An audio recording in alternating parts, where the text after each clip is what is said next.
Is it possible to travel in time? In fact, it is useful to divide this question into two. Is it possible to travel to the future, or is it possible to travel to the past? We know the answer to the first question. Yes, it is possible to travel to the future. This is a result of Einstein's famous relativity theories. Moreover, this is not a theoretical claim, and this is a part of our lives. For example, according to the GPS satellites that help us in finding directions, we make a trip to the future every day 38 microseconds. This may be a very small number, but if we do not take it into account, we cannot accurately detect our position. According to relativity theories, time can flow at different speeds for observers in different conditions. For example, when you are stationary, the time is slower in a moving object. This is too small to notice at low speeds. However, as the speed difference approaches the speed of light, the effect is noticeable. This fact is known as the shortening of time and is shown experimentally. Using the shortening of time, you can easily travel to the future. For example, in 2018, let's assume that a 20-year-old astronaut takes a 5-year journey with a spaceship moving at a speed of 99.5% of light. The astronaut will return to Earth at the age of 25. However, the world will be in 2068, not 2023. Thus the astronaut will have made the journey to the future for 50 years. His fellow peers at primary school will be 70 years old. It is also possible for the astronaut to travel to the more distant future by going to higher speeds. The 1968 film The Planet of the Apes is based on the idea of traveling at such a time. The only factor that influences the flow of time is not speed. Gravity also changes the flow of time by bending space-time.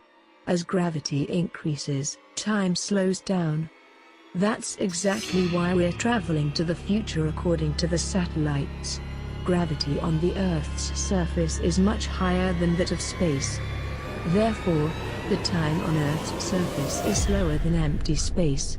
Because the mass of the Earth is not very large, this deceleration can only be detected with very sensitive clocks such as atomic clocks and cannot travel at a time of practical difference.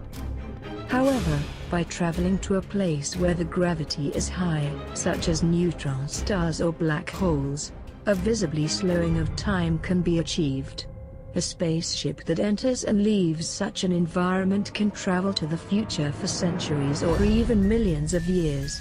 Time travel in the Interstellar film was just such a time travel.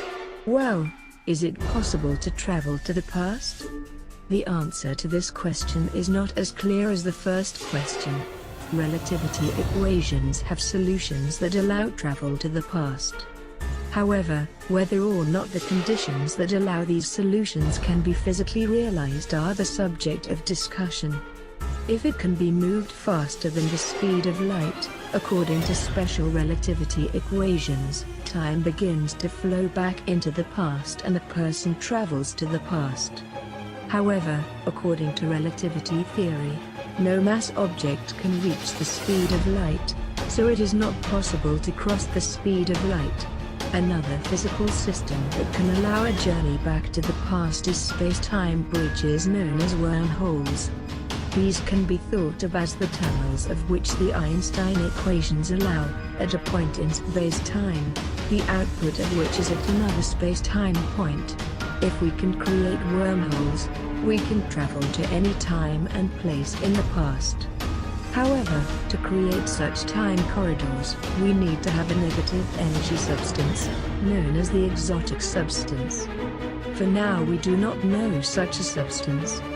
Another type of structure that can make the journey into the past is the type cylinder that Frank Tipler raises. According to the calculations made by Tipler, 10 times the size of the Sun's size, a long cylinder is made. This cylinder can be brought to a speed of several billion times per minute and a time machine can be created.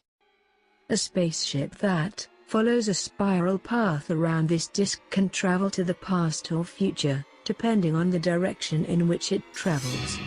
The cylinder used by Typler in calculations is infinite length.